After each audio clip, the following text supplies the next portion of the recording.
This podcast is a member of the Place to Be Nation family. Visit us at placetobenation.com, the only place to be in your pop culture world. Hello, welcome back, Lucha Lushes. Once again, it's me. You know what I never do is introduce myself. I'm Timothy Robert Buckner, host of the show. Also, I guess, co-host. How long have you been host of this show? I've been host of this show pretty much full-time since around the time that it started. That makes sense. Taking a couple weeks off here and there, allowed you to host, really step back on the top beer shows and let you host that, just because I didn't really want that stink on me. As that show is as the numbers continue to dwindle on that show, I'm going to pass it off on you.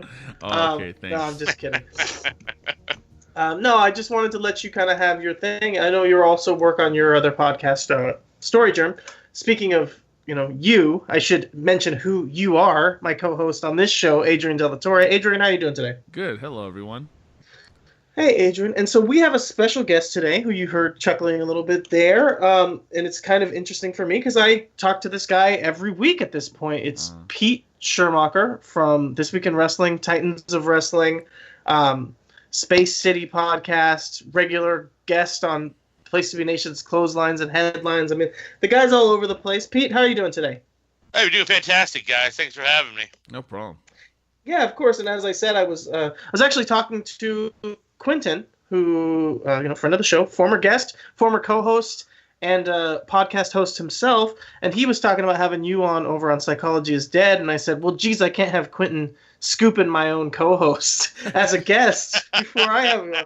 So I had to get you on as soon as possible here. So I guess the first question, as I always start out on the show, is, Pete, this one's a little weird because it's, I think everybody knows, but are you now, or have you ever been a member of the Pro Wrestling Only board?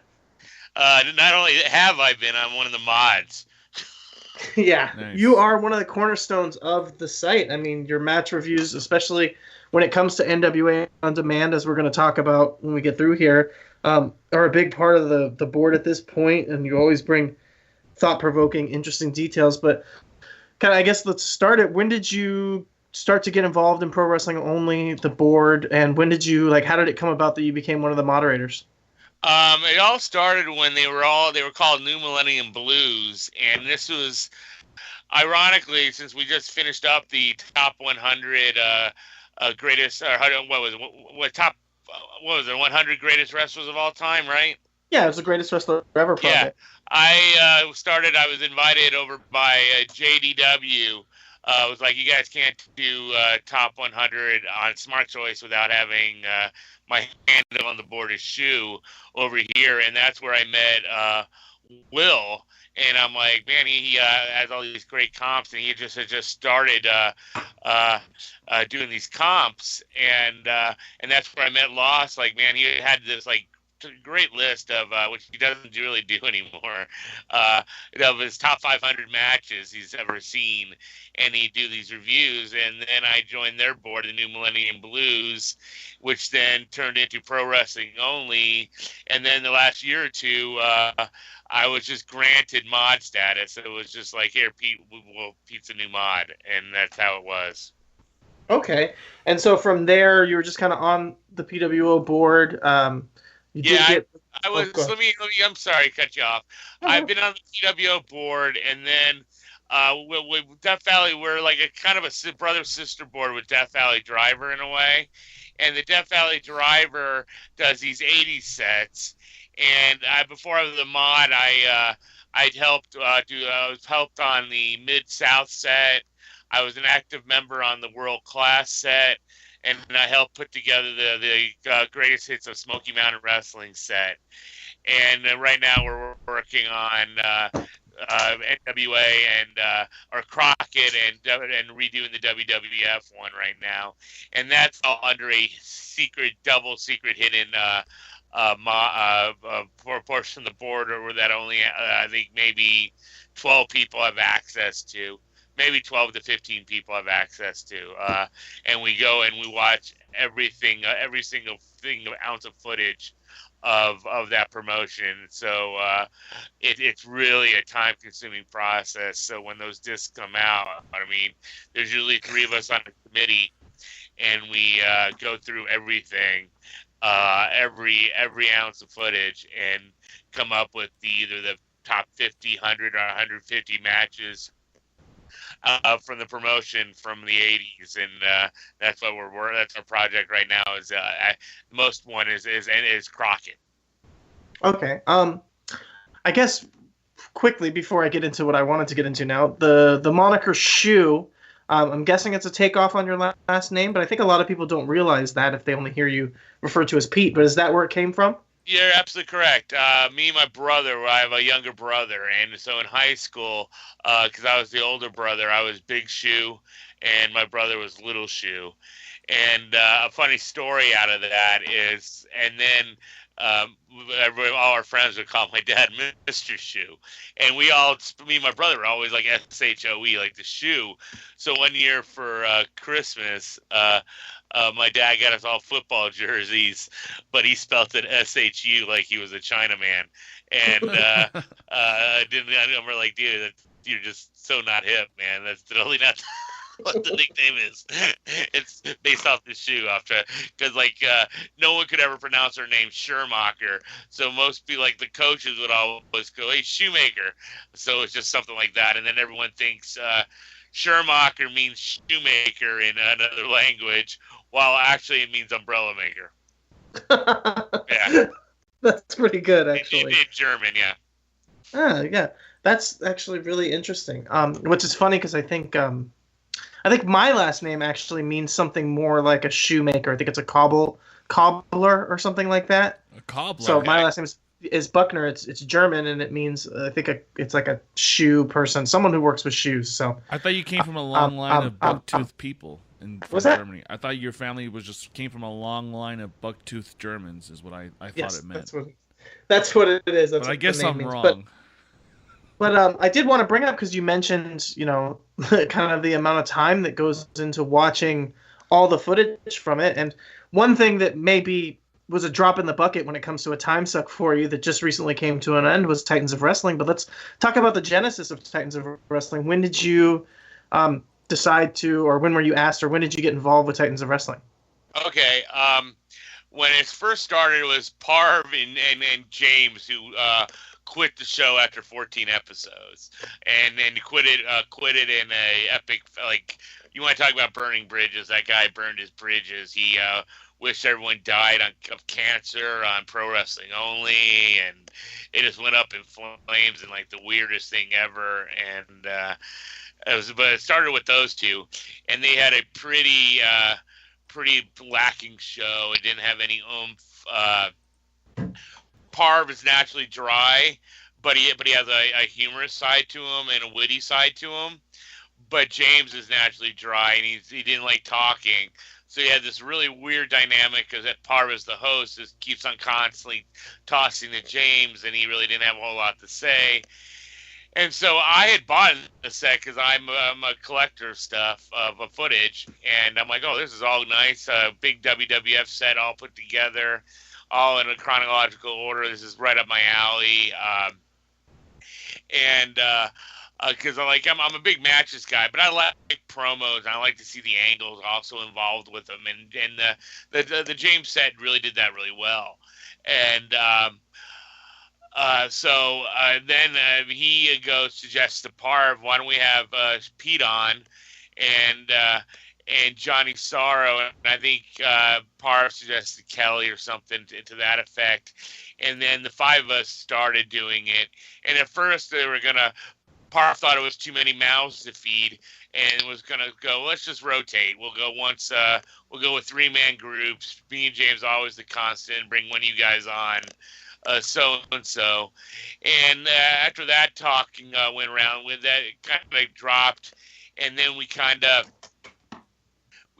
around the first few episodes of trying different roles, but eventually, like James suggested, I think Pete's probably the best analysis guy out of us all. Let him go first, because at first we had just a wacky order, and like me, who actually probably was the more detailed guy when it comes to the matches, was going last. I think it kind of just like, you're wasting kind of my skill set.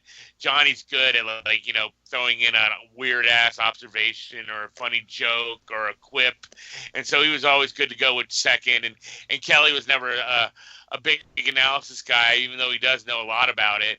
He was more of the historian, so he could throw down history at the end, like as kind of like the button up of the thing. So finally, we all found our roles in our voices, probably after probably about 5 or 6 shows and stuff like that. And at first, when James was on board, there was a lot of infighting because he was like talking shit behind each other's backs, and we had like this and this, but then we all came to talk to each other without James and realized what a shit stirrer he was.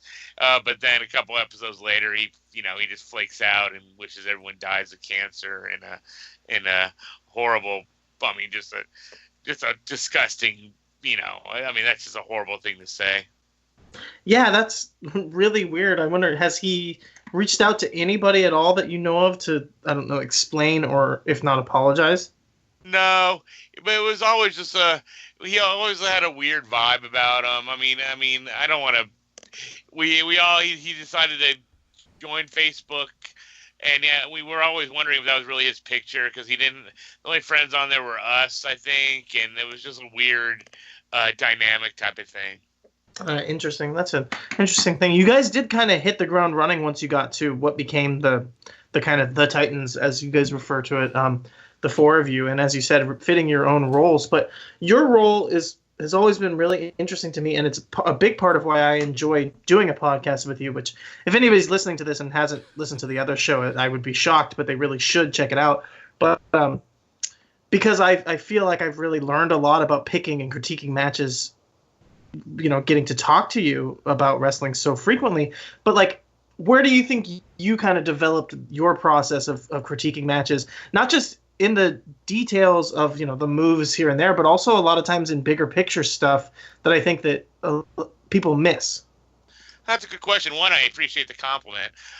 2, I'm really not sure. Either 1, it has to do with watching a lot of footage. And I mean, I think the more stuff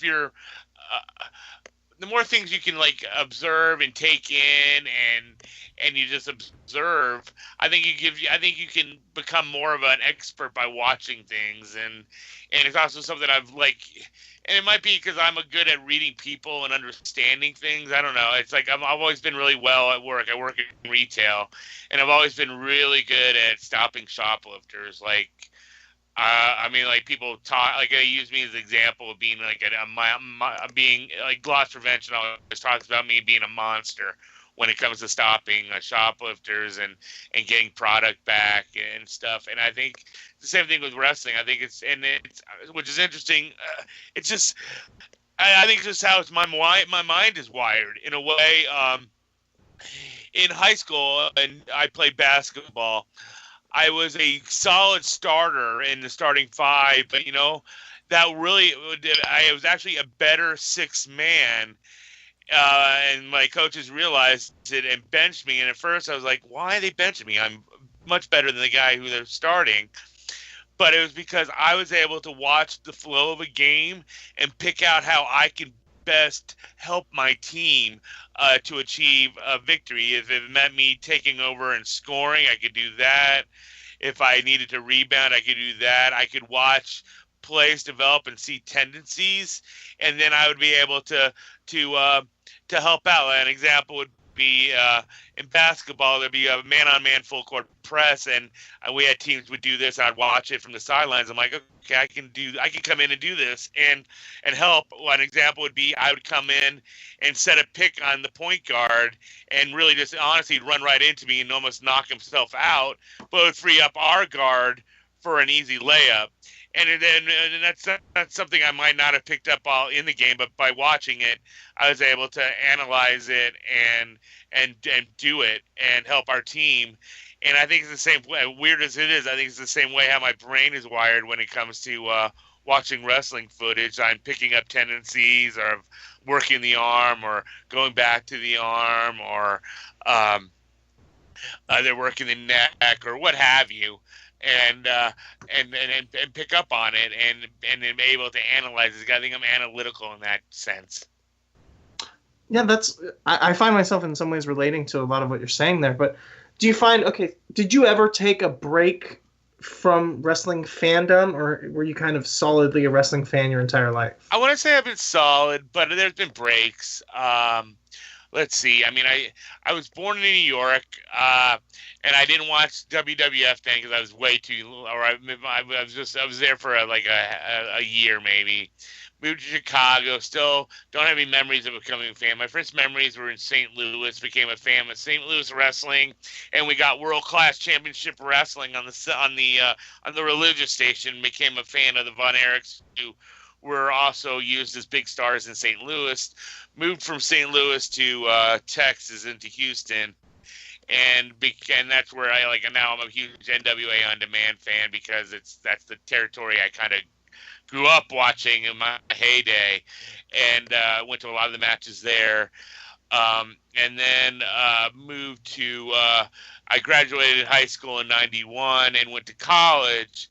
And so from 91 to 95, I'd watch it here and there. But when I was in college, I just didn't have the time. But I'm out doing other things, and you know at the college dorm, the first couple of years you couldn't rent you couldn't order pay-per-views to the dorm, so that was out of the question. The internet wasn't really going strong then, so all you got was the TV, and usually on the weekends I was out. I was a college student, so I was studying or partying or doing something a lot more fun at the time. So I kind of got away from the wrestling, even though I would still buy wrestling magazines and read them, so I'd be caught up on it.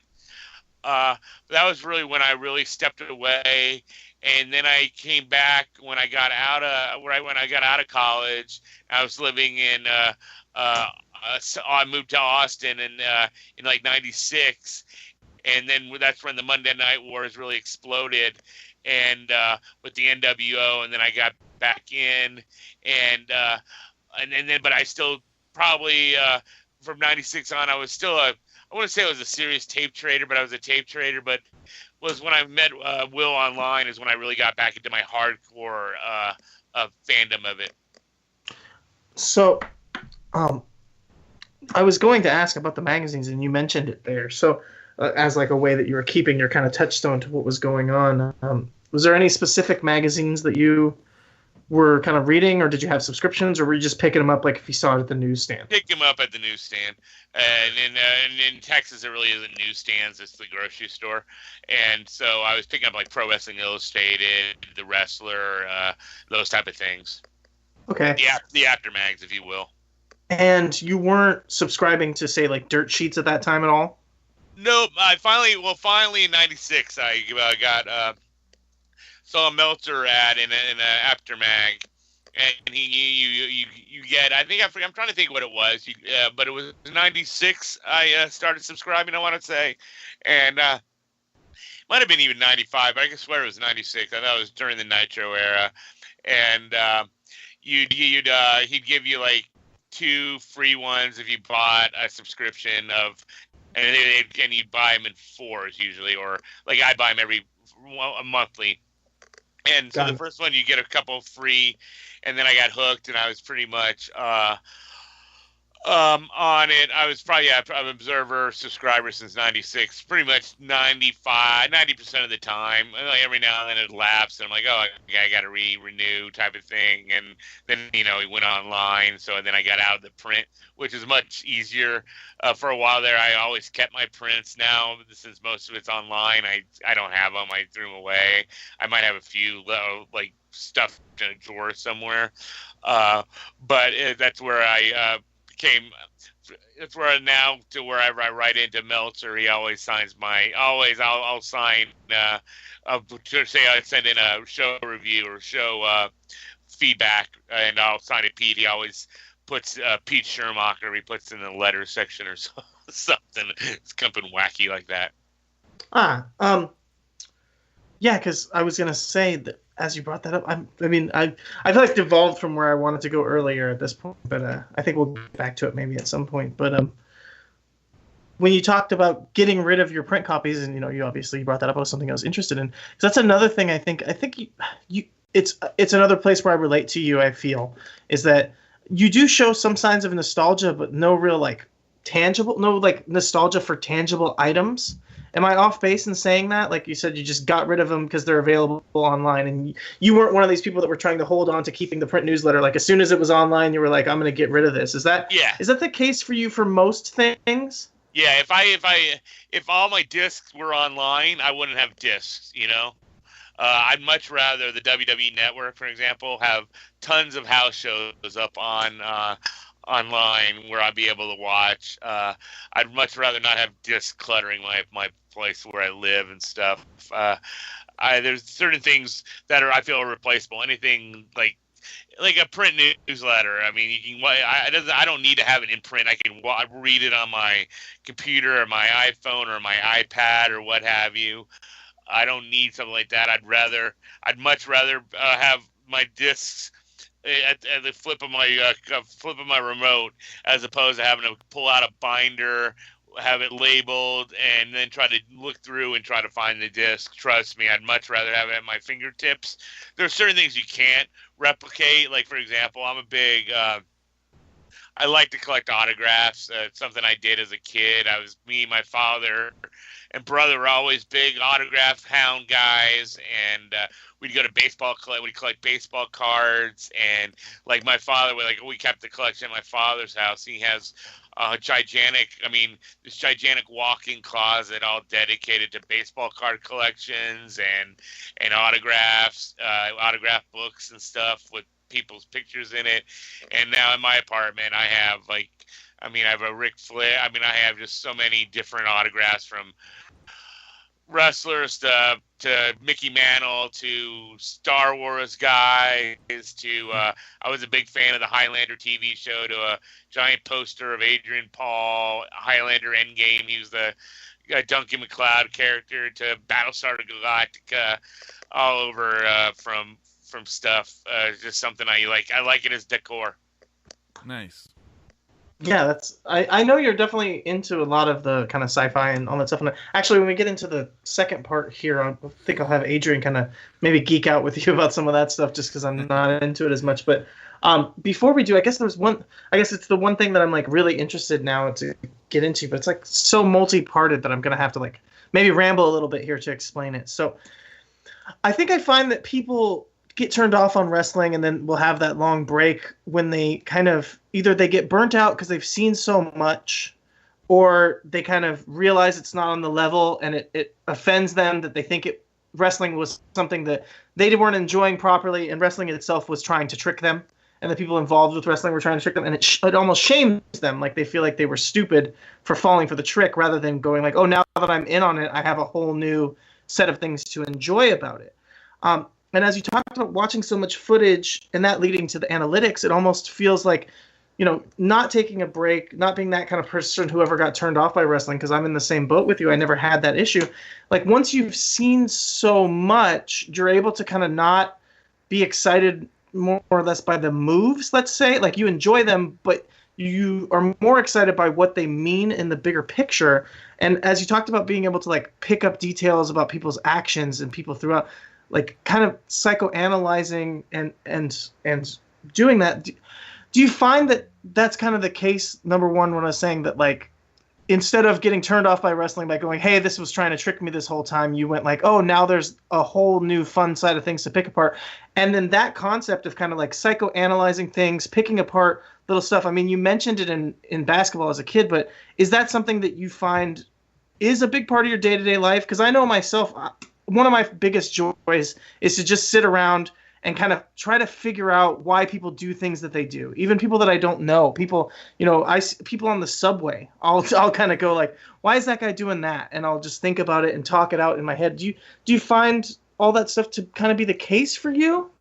Not really. Where it comes to people who I have no contact with or I have no reason to then not really. But if it's like at work, if I see somebody and I feel like, oh, he's fishy or she's fishy, where there's something at stake, then I'll analyze them or analyze the situation or what have you. Okay, but in like a day-to-day life, you don't really see yourself doing that just to random people. No. Okay. And do you think that as I said, like part of the thing for you with wrestling is why you're so good at analyzing it is having seen so much, it's more or less the minutia of the moves aren't what excites you, but more or less or as I said, like the bigger picture, what it means in the context? Yep, pretty much. Like you hear a lot of guys, an example would be Sammy Guevara. Let's use him as an example, as a guy who I think we're both pretty high on. I think both of us are high on him because of his character work, his personality, his charisma. But then you'll hear other people go, "Yeah, man, he has so many great moves." It's like you're almost like missing the picture on what makes him special. Because like anyone can do cool moves. I mean, all you got to do is be athletic. And you're born that way. Actually having to pick up the nuances of being a heel and being able to bring that over that's a whole different element, and that takes a hell of a lot more skill than being able to climb up on the top of a ring and then throw yourself onto a bunch of people who are ready to catch you. Yeah, no, exactly. That's honestly so true. So we'll go ahead and take a break here, and then we'll come back, and I think we can get into some kind of like sci-fi, other stuff that you're into other than wrestling. And I kind of want to talk about you and your like kind of early adoption thing. It's kind of cool that you're not one of these people who gets stuck in your ways at all. So yeah, we'll be right back. Promotional consideration paid for by the following. Voice of Ring of Honor's Kevin Kelly here. I just want to make sure you're all subscribed to all of our great feeds here at Place to Be Nation. Now, it's really easy to do. Just head to iTunes or your preferred podcatcher app today and search for and subscribe to the Place to Be Nation wrestling feed, Place to Be Nation pop feed, Pro Wrestling Only feed, and of course, the Kevin Kelly Show feed, which includes the full archives of my podcast. Subscribe, listen, and then rate us and leave feedback today. And of course, as always, enjoy all the great action of Ring of Honor Wrestling and everything presented to you on PlaceToBeNation.com. Place to Be Nation's JT Rozzero here, and I want to let you know that we have a ton of great podcasts available to you on iTunes, Stitcher, Google Play, and PlaceToBeNation.com, and we offer them to you across two great feeds. On the Place to Be Nation Wrestling feed, you can check out Scott Criscolo and me on the Mothership, the Place to Be podcast with our famous Vintage Vault pay-per-view reviews. PTBN also covers current-day wrestling with the smash hit clotheslines and headlines, our steady veteran main event, and the beloved monthly pay-per-view reaction shows with immediate feedback on all Pro Wrestling Super Shows. Relive wrestling's past with our monthly pay-per-view rewind series led by Ben Morse, the always contentious Dangerous Alliance podcast, and Survey Says, a fun look back at the good, bad, and ugly of WCW. On our very popular Place to Be Nation Pop podcast feed, we offer such great shows as the Glenn Butler Podcast Hour Spectacular, Rank and File, NBA Team, Lucha Undead, Geek and Sassy, and a veritable podcast heaven for comic fans with hard-traveling fanboys, Sellers Points, Todd Weber's Conversation, and Imaginary Stories. Subscribe to both of those feeds on iTunes and rate and leave feedback for us as well. All of these shows, plus others, available at PlaceToBeNation.com, where we cover pro wrestling, sports, movies, comics, plus tournaments and more. Be sure to support our site by using PlaceToBeNation.com/Amazon when doing your online shopping, and download our free Place to Be Vintage Vault Refresh ebooks via the links on the right-hand side of our site. We also want to thank our friends at Bonehead's Wing Bar in West Warwick, Rhode Island, and Fall River, Massachusetts, TheHistoryOfWrestling.com, and Scott Keats' Blog of Doom. Be sure to follow us on Facebook, Twitter, Instagram, and Tumblr as well. PlaceToBeNation.com, the only place to be in your pop culture world. Well, all right. Well, so we're back. You mentioned being into the Highlander, and I know that you like to go to the Comic Cons, and I know a lot of times it's about like, I would guess it's more about like getting signatures and stuff like that. Correct? Yep, totally. I'm not into collecting comic books. I mean, as a kid I was, but it's not my thing anymore. I have to people who do. I think that's cool as hell. But yeah, I have enough spacing problems with my wrestling discs. I don't need comic books and baseball cards to add to my my Peter Pan syndrome, if you will. But so do you go and do you get signatures from just wrestlers, or do you get signatures from comic writers, actors, everybody across the board? No comic writers. It's wrestlers, pro athletes, and then like TV guys or movie guys. Do like, wrestlers show up to Comic-Con? I didn't know that. That's Yeah, interesting. WWF WWE has a. They're always showing up at the at Wizard World ones and stuff. I've seen Cena there. The Bellas have been there. Undertaker. Nice. Who else? Some other ones. Becky Lynch. And then some of the other ones show up at some of the smaller ones. Yeah, like Flair. Man, he's going to them all. It seems like I think I met. Excuse me, Flair, Sting, Arn Anderson, Tito Santana, Demolition, Ted DiBiase. Let's see here. Ron Simmons, The Godfather, Hacksaw Jim Duggan. Just worlds of these guys are always popping up at these Comic-Cons in Texas anyway. Oh, I was gonna say, excuse me. So you mostly go to like regional Comic-Cons. Have you been to the San Diego Comic-Con ever? No, I have not. Yeah, it's just something I think I would enjoy it, but I just think it'd be too crowded where I don't know if I would enjoy it. Yeah, it's supposed to be like it's so big now that it's like impossible, I guess, to move around because of how. Yeah, and I'm not sure if I want to. I mean, I don't know if I it's one thing to spend $30 for a ticket to go in and buy them when you're just there's no other cost, but then having to get a $200 plane ticket round trip or whatever, 300, whatever it is, 150. I just don't know if I want to do that type of investment for a hobby. Yeah, you mentioned your disc collection of wrestling. Do you have like a large like physical media collection of wrestling that you've acquired over the years? Yeah, it's sick. Between that and my buddy Will, who is like the ultimate disc guy, he recently got separated from his wife, and so he has my place is a storage. So we have. Between the two of us, I think we have almost over 100 binders of wrestling discs that have like 200 discs in each one or 500 discs in each one, and then about 5 or 6 tubs full of discs and stuff. It's ridiculous. I was picturing in my head like a wall of just discs going across the entire, like a big just shelf of wrestling discs, which I thought would be pretty cool, but I guess having them in binders makes more sense. Yeah, it makes more sense organization-wise, and right now they're all stacked up. Like I have in my living room, I have my main ones are all stacked up in a corner. Then in my bedroom, I have all these things. For a while there, I wasn't even using my bedroom because we just dropped all Will's stuff, and I was just too lazy to move it around.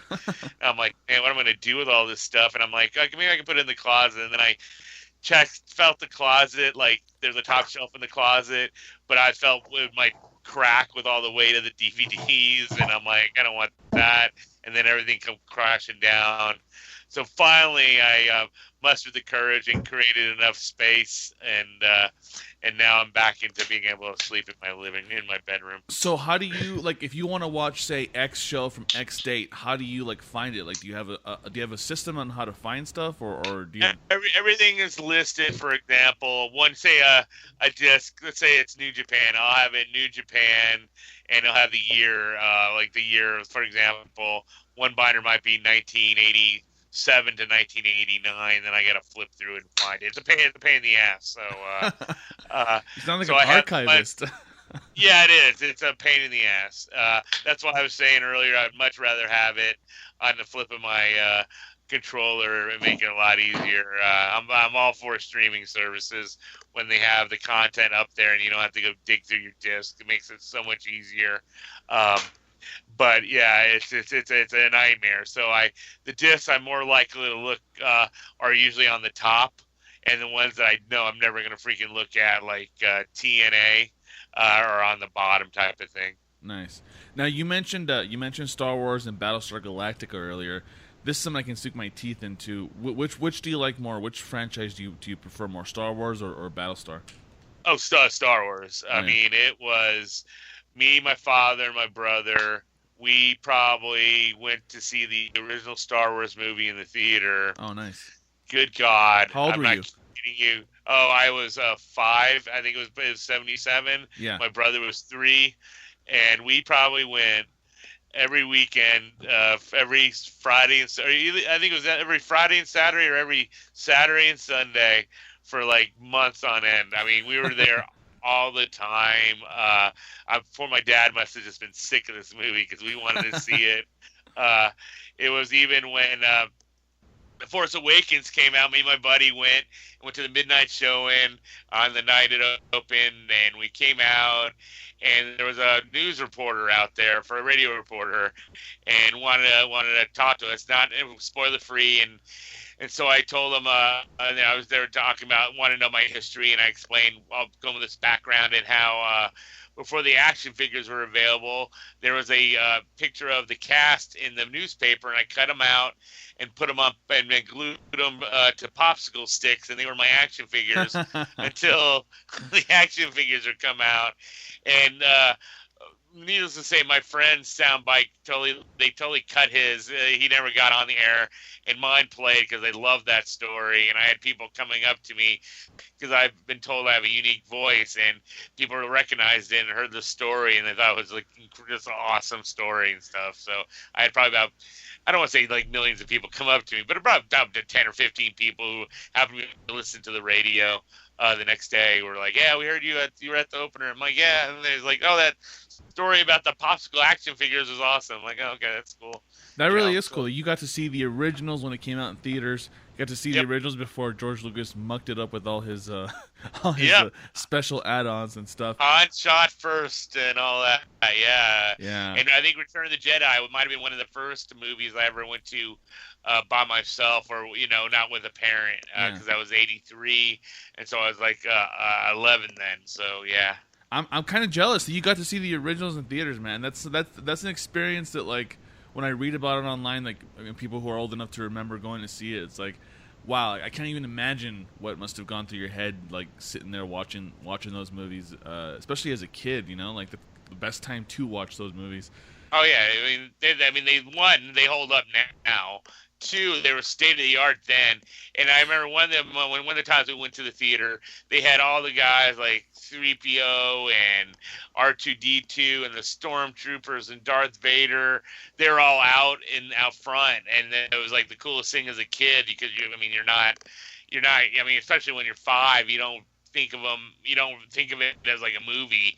You're thinking of them as the real people, and it was like, I was tripping out as a kid. I remember. That's awesome. What where were you living at the time? Was this in Texas or? No, this was in Chicago. Oh, in Chicago. Okay. Let me ask you this to tie this back into the wrestling thing. What Star Wars characters would you like to see in a wrestling match? Oof. Okay. Well, I've seen Darth Vader recently. Or they had a guy. His name was that indie wrestler named Cherry Ramones. He was Darth Ramones. And he did some force choke spots, and it was kind of funny. I'd have to say I want to see Luke Skywalker or Han Solo, and I'm sure there's some characters based off them. I mean, Han Solo to me is Ric Flair. I mean, and Luke Skywalker's Ricky Steamboat in a way. So, see, there you go, Tim. There's some references you can understand, right?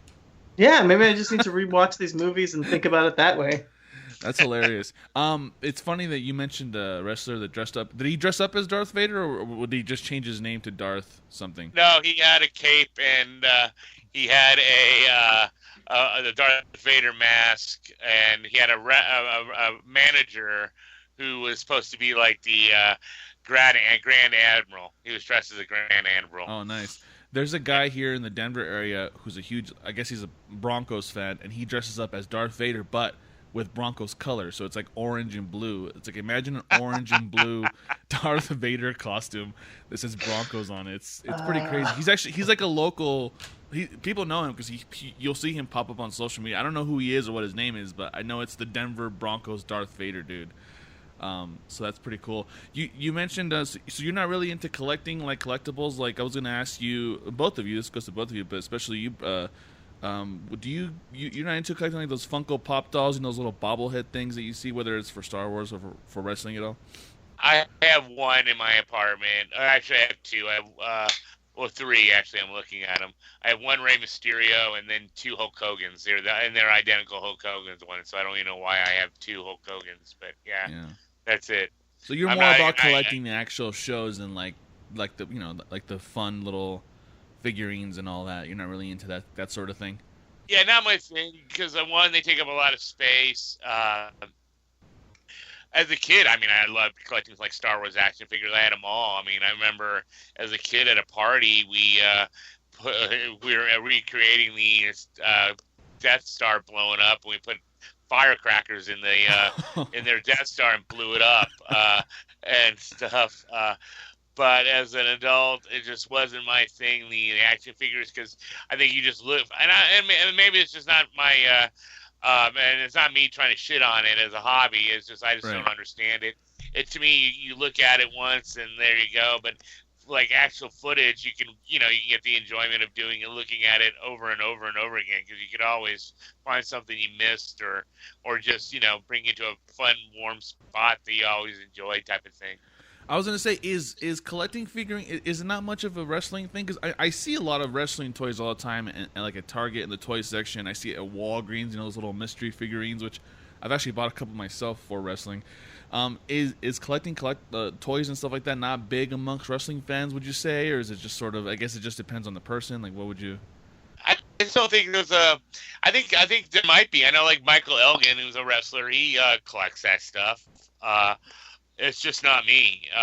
And I think where I on Twitter and on wrestling message boards, you're talking more about matches than the actual like, hey, I found this figurine. I think that would be an actual like a collectibles board. So it might be not something I'm following. So I really wouldn't know for sure. Okay, because some wrestling message boards will have a forum, for example, just for toys and collectibles.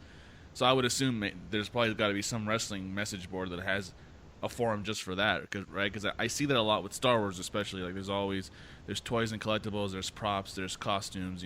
They have their own forums. I'm sure.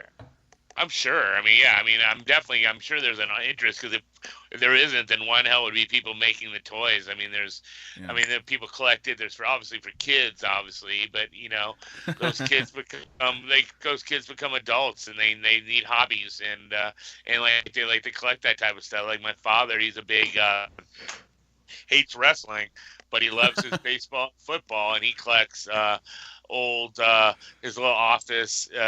He's Mr. Fantasy Baseball, Football, Basketball, and he has like a shitload of banners that he's won.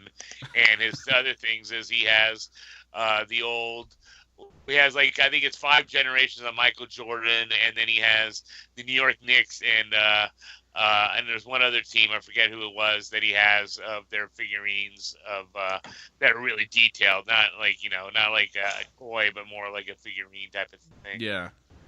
Yeah, I started. What's that? So it's kind of funny is he had the really nice ones, and my sister's my nephew would always want to go in there and play with them, so he ended up buying the cheapy toys and trying to convincing the kid, no, these are the ones you want to play with. And stuff. Yeah, see, I think it's fun. I started collecting Star Wars Funko Pop figures. I have like 5 or 6 now, actually. As a 31-year-old man, I'm not afraid to say it, but yeah, no, I bought a new one last night at Best Buy. So I was just thinking about that. I was thinking like, do wrestling fans kind of do the same thing with? I always see WWF or WF. What's the big WWE? WE. I always see that they have a whole section in the toy section at Target. It's just wrestling stuff. Like, it's not a huge section, but it's like it's got its own little slice in the toy aisle there. And it's only for so I'm assuming that's like a big licensing thing for them, right? But you don't really see it with like you guys always talk about like what Tim mentions, the New Japan and NXT and this and that and the other. But I only ever see the WWE wrestling. So it's like I almost wonder why the other smaller but also big wrestling organizations don't have like toy licensing and stuff. It's kind of interesting. They probably do in Japan. They probably do in Japan. Okay. Like, I bet you there's New Japan action figures in Japan, but there's probably not enough for kids, because that's what the bottom line is. The kids are really what they're aiming for, and there's not enough kids who probably watch New Japan Pro Wrestling to make it profitable. Yeah, there's customs and there's Funko Pops of all different kinds of wrestlers, but yeah, in the store you're only going to see WWE. Yeah. But there is a it's like I don't even know the name of the company. I shouldn't even try to guess. But they did independent wrestlers, and actually there was like famously a big to-do that they signed a contract to do a wrestling figure for Kevin Steen and ROH, and then he signed with WWE, and Vince McMahon was pissed off because they were selling Kevin Steen action figures when he had Kevin Owens, the same guy, on his roster before they were selling figures for him. So there are some here and there, but it's definitely a niche product. Yeah, Okay. They just did one with Jeff Cobb, if I'm not mistaken. That's what I was kind of getting at. It almost feels like a very niche thing. Now, speaking of Vince McMahon, Tim, I saw a picture of him with Donald Trump in the Oval Office recently. Vince McMahon looks like a very broad-shouldered kind of buff dude. Is he kind of a buff dude, Vince McMahon? Oh, he's ripped. Oh, yeah, dude, he's huge. That's what I figured, but I didn't know for sure. Just the way his suit, the way he looked in his suit was like, oh, he looks like he's like a buff dude wearing a suit. Oh so. Yeah, he's been on Muscle and Fitness and ripped to the bones. Yeah, he was just on Muscle and Fitness recently. Really? And he's like 70. 70s, yeah, 70s. I was gonna say, how old is he? I thought he was like in his 60s or something. You're saying he's 70. But he's on. I mean, he's on the gas. I mean, famously, he's on steroids. So yeah, it's like and he changed wrestling from being into a body business. It used to not always be about the body, but yeah, he changed it because he was into it and wanted. I mean, he even started a bodybuilding federation that died at early death before the XFL. Yeah. Do a lot of wrestlers? Obviously, I see a lot of buff wrestlers. Would you say a lot of them, are on the juice, or do they just really work out hard? Generally, I think it's both. A little bit of both. Yeah, it's a combination of both. There's guys who are obviously on it, and then there's guys who aren't, and then there's guys who it doesn't matter what they do. I mean, sometimes you'll be surprised about who is on steroids and who isn't, because you'll see someone and think like, that guy doesn't look like he's on steroids. Well, it turns out if he wasn't on steroids, he'd look even shittier. So it's just it's kind of a mix of everything. But there's a certain wrestling physique I've noticed where it's not like super detailed muscles. It's just more about just big muscles and not so much like these guys that you see, in actual bodybuilding competitions that are like just shredded like crazy, right? Like there's a certain wrestling physique that they want, right? They don't want to have like all the detailed little tiny muscles that you see bulging everywhere, right? Or am I wrong? Well, nowadays it's more about work rate and even less about characters. Where that gets over, so it's more of like a CrossFit type of look is what kind of where they're going with, where they're not gigantic men. Like if you look at me in pictures of the guys from the 80s, they're usually taller than me, and now the guys who are now around here, I'm taller than them. So a lot of the guys are like 5'10", 5'11", but they have that CrossFit, nice little six pack, good muscles, but they look like an athlete as opposed to a wrestler. Right, and yeah, I've seen pictures of wrestlers from the 80s, and I swear, like, they look buff, but they also had kind of a beer gut thing going at the same time. Back in the 80s. That's also a steroid thing. That's a steroid thing from steroids when you go through cycles and stuff. Oh, yeah, they'll have like a bloated kind of gut, and I mean, Pete's right. I mean, now it's more about the functional strength, and it is that CrossFit being able to do everything kind of body. But before Vince McMahon made it was kind of doing the kind of bodybuilder look, it was kind of what Adrian's talking about, which is just guys who just look big and strong and thick. Yeah, but they're not necessarily look like super detailed or shredded, or even like they'd be super great athletes, but just like they'd be impossible to beat in a fight or something. Or that's the way people used to look at fights. Yeah, like they have a good muscle to fat ratio, whereas like actual bodybuilder competition dudes, like it's like very little fat and more muscle, whereas with wrestlers it looks like they have like a pretty good balance of fat and muscle, if that makes sense. Yeah, I get you. Now I'm not an expert on this shit, but that's just from what I've seen. So well, and what it comes down to is it's about on the indies, it's about being what the WWE isn't sometimes, because that's all they can get. It's kind of like, it's like the barbecue, where they say the barbecue got taken over because it was the trash meat that was left over. They start doing this to cook it to like make it the best. So they kind of make the best of what they got. And if the WWE wants guys that look like they're bodybuilders, well, then the independents are going to be all guys that don't look like they're bodybuilders, you know? So that's who kind of stands out for them. Gotcha. Interesting. All right. Yeah, well, Adrian, I don't know if you had any more questions, but I think we're going to have to go to our final break already. Our final break already? I know, it seems like it just flew by, didn't it? It really did. It did. Well, all right, we'll go ahead and head to break. The PWO PTBN feed has changed its name. Now it will be known simply as Pro Wrestling Only, so it should be easier to find and indeed to say. All of your favourite shows are still here, including Where the Big Boys Play, Letters from Kayfabe, Titans of Wrestling, Tag Teams Back Again, This Week in Wrestling, and many, many more, including our full archives of tremendous content. So make sure you subscribe to the Pro Wrestling Only feed today. All right, well, we're back, and Pete, I feel like we barely scratched the surface, honestly. We didn't really get to know you as well as we'd like to, but maybe you could knock our socks off with our last final question, and then we can plan to have you back to get a little bit deeper with everything. Does that sound good? No, that definitely sounds good. I'm always game. I'm not a big fan of talking about myself, but I can do it. Let me tell you, as I said, coming from the outside as just a fan of the network, as a fan of wrestling podcasts in general, this stuff was what was interesting me. And, we talked earlier, that's kind of like my thing. I like that, but I can't believe I'm the only one. So even though you don't want to talk about yourself, I bet there's a lot of people who have been listening to you for a long time who are super excited to hear more about you. Maybe. Well, Tim, yes. So you're saying it's time for the final question. Yes, it is time for the final question. That's our big production value here. All right. So, Pete, someone who only knows you, we could even say from the board, interactions on the board, from your podcasts, what would be something that if they found out about you, they'd be shocked or surprised? I might have even mentioned this before, but it's still a damn good story, so I'm going to bring it up if I haven't brought it up. But, okay, in college, me and my buddies were out drinking hardcore, and we were doing I'm sure it was some illegal drugs.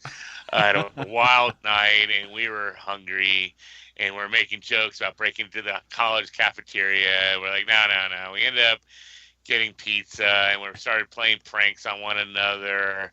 And so I decided to take a big old shit into this giant garbage can full of water.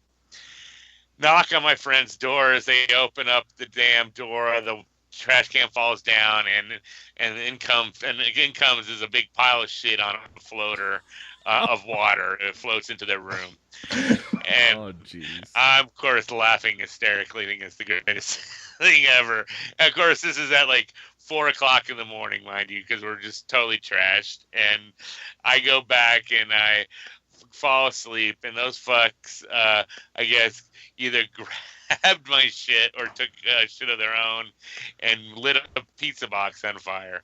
Oh. I thought, and mind you, we're living in a dorm room that was 16 to. It was. I can't remember how tall it was, but I want to say it was 12 to 18 stories tall. This dorm room we were staying in. Okay. And so they lit a pizza box on fire. I chased them out. Thought I put it out, but when I closed the door, it reignited. That caused the backdraft, if you will, and caused my room to catch on fire and smoke. I was able to put the fire out, but all the fire alarms in the damn building went off, and everyone gets evacuated. I'm getting interrogated. I'm saying it was some guy randomly, I didn't lock my door, randomly came in and threw a fireball because I didn't want to narc my friends out. And they didn't believe that. So I ended up going down to my friends. I'm like, dude, I'm on the ropes. I don't know what to fucking do. My friends are like, just tell the truth. We were all fucking drunk doing stupid things. We'll all do it together. I tell the truth, and so we all get kicked out of the dorm, and they put us all at different places. The school newspaper writes up the story, but there's two different stories, and the story made it sound like there was like just shit all over the room, and they used the word feces. And my one friend, he's such an idiot, couldn't pronounce it, and he was reading out loud to people. And he goes, and there's fetchies in the room. And he's like, shoo, what's fetchies? I go, shit, it's called feces, you idiot. And so that got publicized. So it was all my name.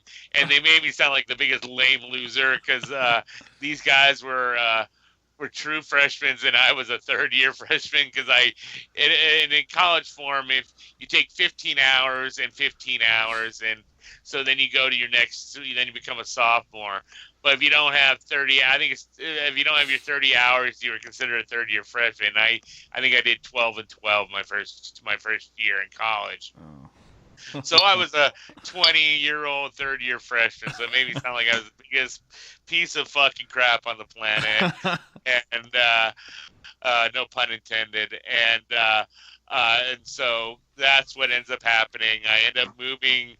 I get kicked out, and I move into a dorm room with some real weirdo. And there's not even a bed for me. I just have a mattress on the floor for about months. And then our punishment was we'd have to go to dorm rooms and to businesses, and we had to meet with the dean of discipline. And people might not know this. They think there's usually, because of Animal House, the movie, people usually think there's only one dean. No, there's there's tons of deans. And we met with the dean of discipline.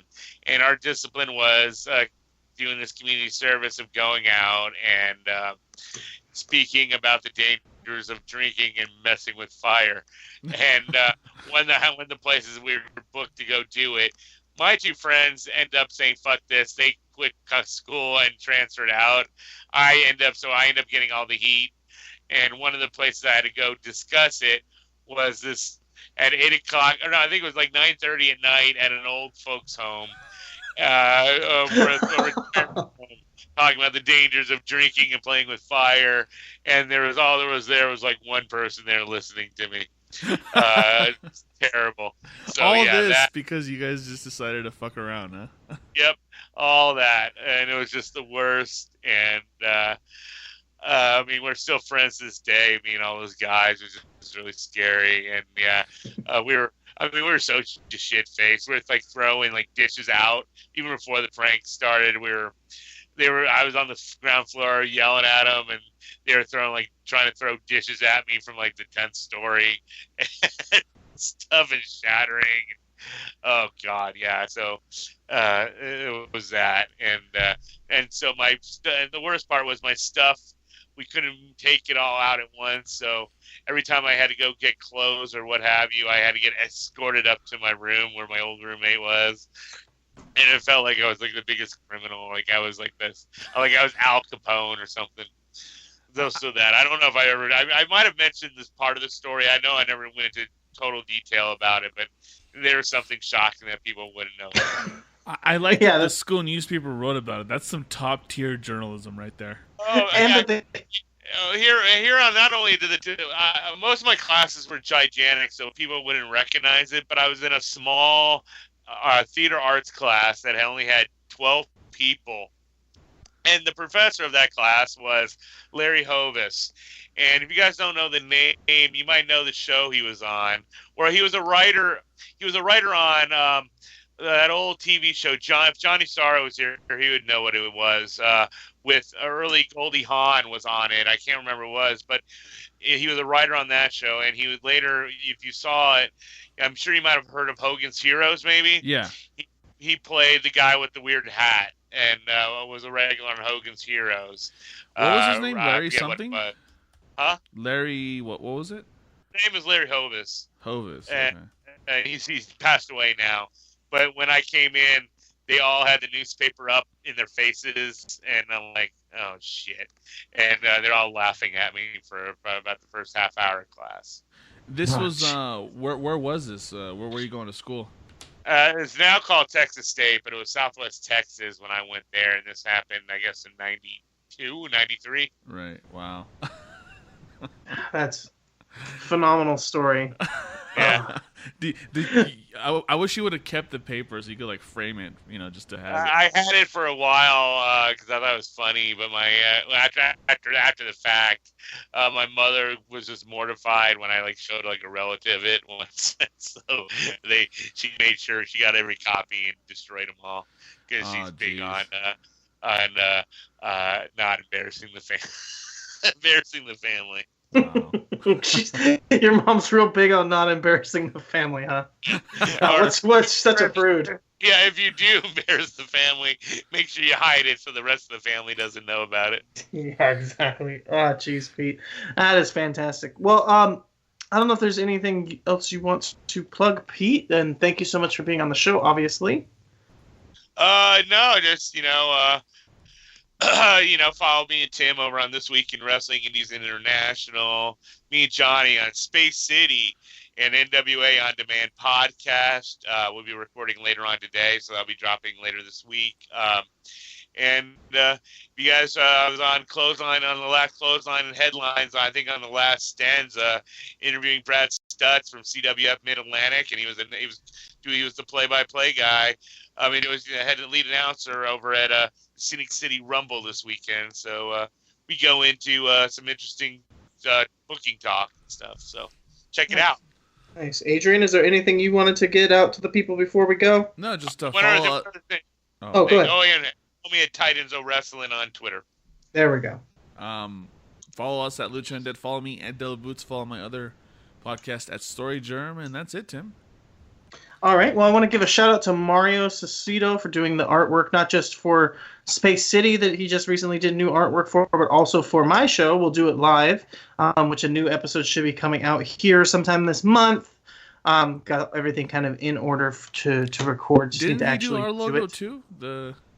He did our logo for this show. He's yeah. a fantastic art man. He's done some great stuff for other podcasts on the network. Just great guy. Also, as Pete mentioned, the Scenic City Rumble. I believe there was a couple matches that were streamed over on the Periscope for Wrestling with Words, my other kind of website I work with. So go check that out. I'm not sure if it's still up on the Periscope, but I think you might be able to catch it if you get over there quick. They are sponsoring Scenic City Invitational again, so lots of good stuff coming out there. And now the Scenic City, I guess, Trios. There's going to be a Scenic City Trios tournament coming as well later in the year, so that's all very exciting stuff. Usually this show closes out with me extorting the virtues of the 3 Bs, right? Beers, buds, banter. Those are important. Yes. But this week, for our guest, the 3 Bs are not the most important thing. It's the 3 Fs.